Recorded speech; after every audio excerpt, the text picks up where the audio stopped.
Biafra. We know. Afro. We know.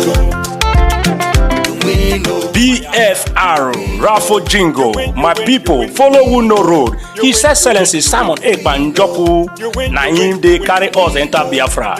He they play the show, no be lie. The good guy, Prime Minister of Biafra Republic Government, in exile, went there for Obodo Yibo, Finland. With him government, na him they do the wonder. Say make you join, follow up, he go sweet you for body. Freedom today, better for you. And your picking them, I dey tell you, e can still bring ogbonge raffle draw with big money when you go win. I dey tell you, no be lie. Starting from on the 29th of November, go reach December 3rd. Now this thing dey happen 2024. And make I shock you, the money, it makes sense well. $20 and total winning prize $10,000. A first prize $5,000, third prize $2,000. BFR, no sit down, no sit down. Look, na dog name. They want from here gather money to build Biafra, where you they cry for sins. You go also win too. No play. The time you kidnap Biafrans and enforce their disappearance is over. Welcome, fellow Biafrans, lovers of freedom across the world. I welcome you once again, as we always do. The stage is set, and the restoration of Biafra is happening.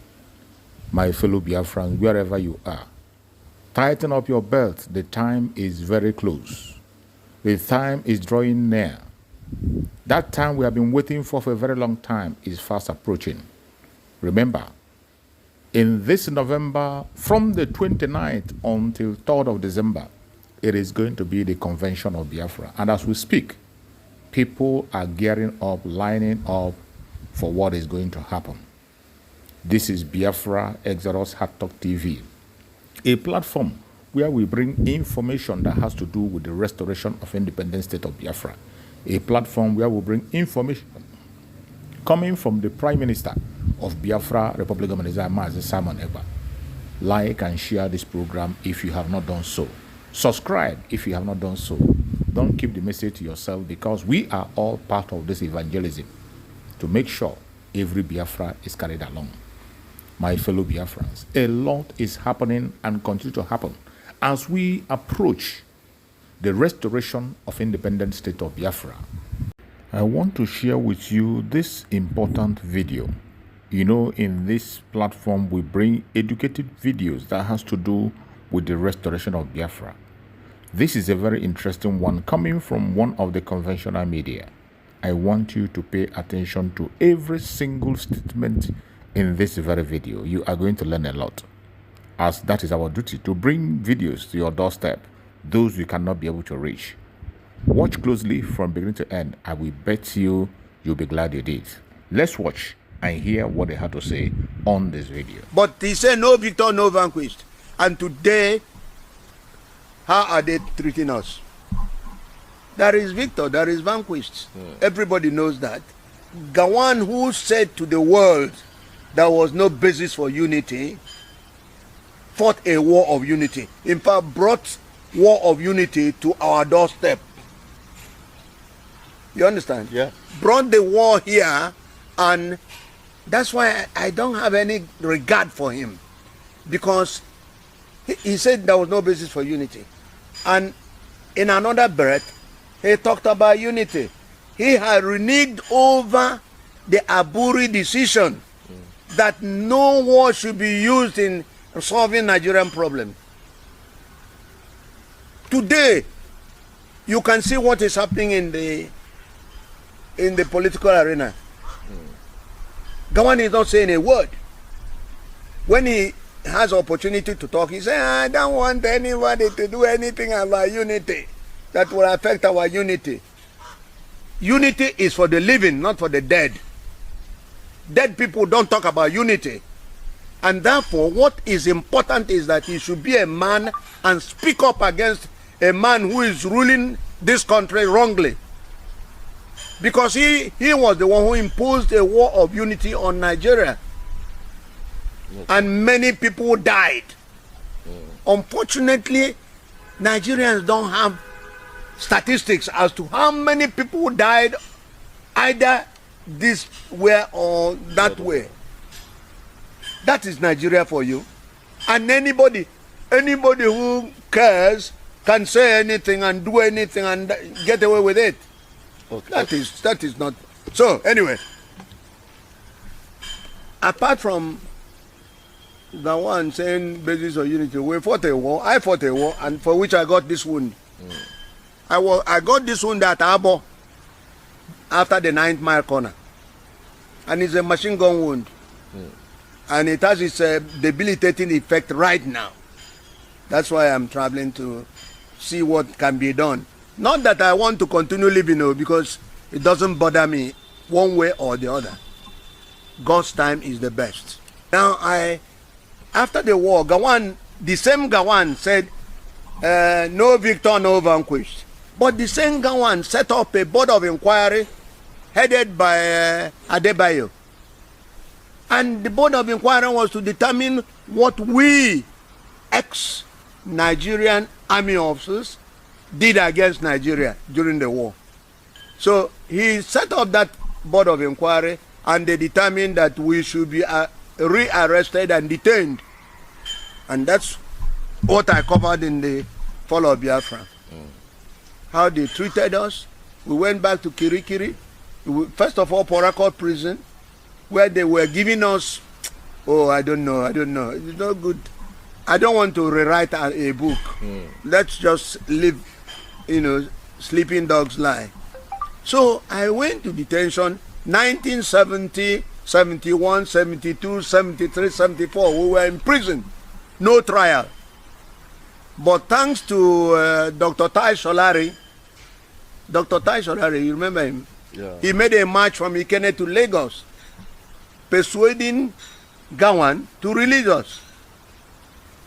There were people outside Nigeria who were bothered about our being continually, Being detained. detained. And even some people went to the United Nations to talk about us. But Nigerian government, Gawan's Nigerian government, no, there were no detainees in Nigeria. No detainees. And so we spent about 5 years in prison without trial. And when they were there to release us, it was Hassan Usman Katsina who received us at the Lagos Garrison Organization, and he said to us, look, from now on you can go, but don't enter any military barracks and all that. These are the people who said no victor, no vanquished. And he released us, not even a kobo to any of us for transport home from Lagos. Carries significance for millions of individuals who believe in the declaration of Biafra as a new independent nation. This movement, which has its roots tracing back to 1967, was born out of a hope that one day freedom will be attained.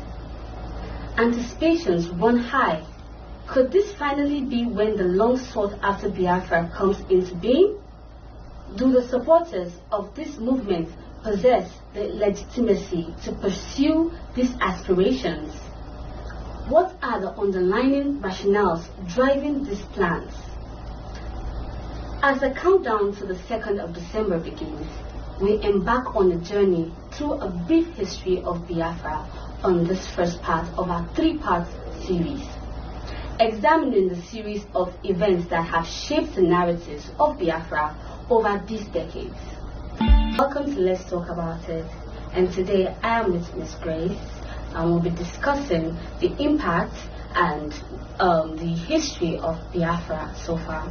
So Biafra has been a short-lived republic that lasted from 1967 to 1970, and this is what actually led to the Nigerian Civil War. So what do you have to add on that?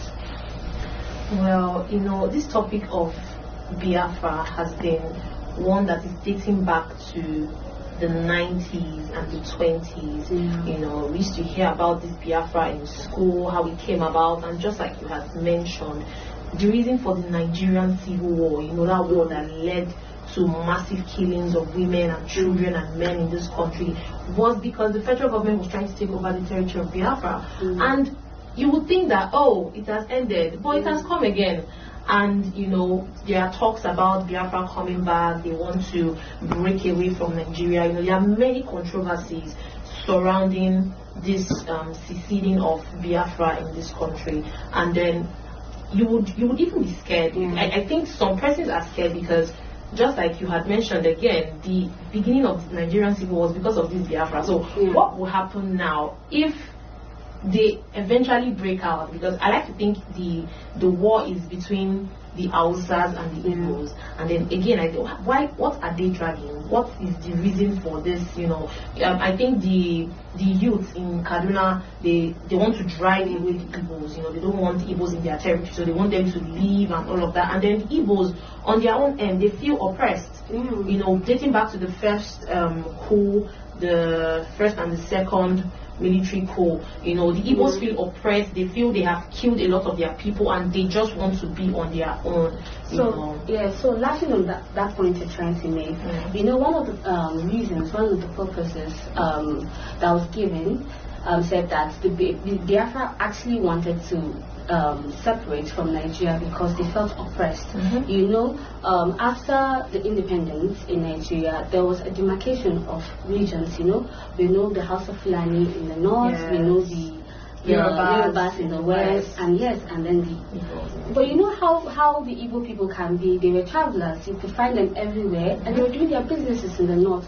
So there was like an oppression they felt during while being in the north. We have examples like the crisis that happened in Jos in 1945, which led to the killings of the Igbos, and families, their children, mothers were on the street, dead bodies on the street.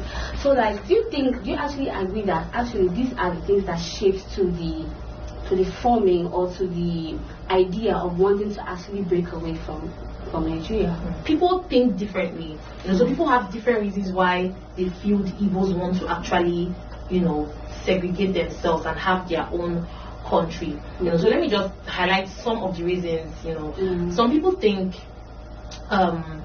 people are intimidated by the Igbos. You know, the Igbo culture, they are business minded. You know, that culture is very rich. You know, they are business minded, and there are a lot of resources surrounding that Igbo culture. So people think, oh, they want to carry their resources and go and stay on their own, be on their own, do their own thing. You know, that is one reason. And then another reason is the Igbos feel they have been oppressed too much. There have been a lot of killing of their people dating back to history. So they just want to do their own thing, and you know, there are just a lot of controversies and reasons from different people why they think they should actually see. So let me add some points to what you're saying. So after the independence in 1960, there have been political power division. You know, the northern people, you know how the north in Nigeria can be very dominating when it comes to power. Actually had the political power, you get. So it was actually obstructing the Igbos from like having a say in the political say, and then which now led to the first military coup that was led by the Igbo officers. It happened in January 1966. The Igbo people now had a military coup which sacked Balewa and some other prominent they killed some some officials. And apart from that, you know, Nigeria is a country that is power driven. You understand? Every region wants to be known. You understand? Every region wants to be able to hold a certain level of power. You get. So when the Igbo people now strike, the Hausa people now have to strike back. You see why I say it is like a battle between the Hausas and the Igbo, because there was a counter coup. I think that was in Kano. Yes, where the Hausas they now faced that was assassinated a lot of also. So the counter coup now led the Igbo people to flee from the north. They had to leave their businesses. Infrastructures were destroyed. And you know, the Igbo people are very dominating too in a way. When they come, they take over. They know how to. They know how to feel at home. They know how to feel at home. So I feel like part of the reasons in the history was they were not given that opportunity to feel at home. Do you also agree to that? I feel like they were not given the freedom to enjoy their rights. They are Nigerians and they want to also feel at home, whether being in the north or being in the south or being in the east. And I felt like they were deprived. They were so the civil war now had impact, even long-lasting impact. Up to now in Nigeria, we can also see the back and forth that comes, even up to now in politics, like current election that happened. What happened? Nobody wants the evil man to win and say, if Peter Obi should win, it's going to be a problem. You know, so it actually had impact. So we have one of the impacts it had was the economic impact. It had, you know, one thing Nigeria tried to do for Biafra to make sure that it did not stay was they made sure they cut their rations, their food. There was a blockade. Yeah, those were the sanctions. That was even one of the major reasons why the Biafra they could not succeed. You know, the blockage of food. You know, the children started getting hungry, people started dying. People literally died of starvation. About over 2 million Biafrans were recorded dead as of that time. Apart from the blockade again, the Nigerian army were focusing on destroying their infrastructures, factories, farms. So agriculture was not even nothing was working. They couldn't feed, they couldn't move. And then they had checkpoints, like they didn't have freedom. They made sure that the freedom they had was limited. Apart from that too, we have post-war challenges that happened. It had taken the Biafran, not only the Biafran, the eastern part of Nigeria, and taking them so long to actually build up, you know, because so much damage was made. Too many damages were made, a lot of life were lost. Yes, some people could not even find their loved ones for years. Some people up to date, could not even find their loved ones because they were all displaced. You get, so it also had like an impact on them in a way, yes. Which, well, I think also today, I think they're still struggling because when you now look at it, back then when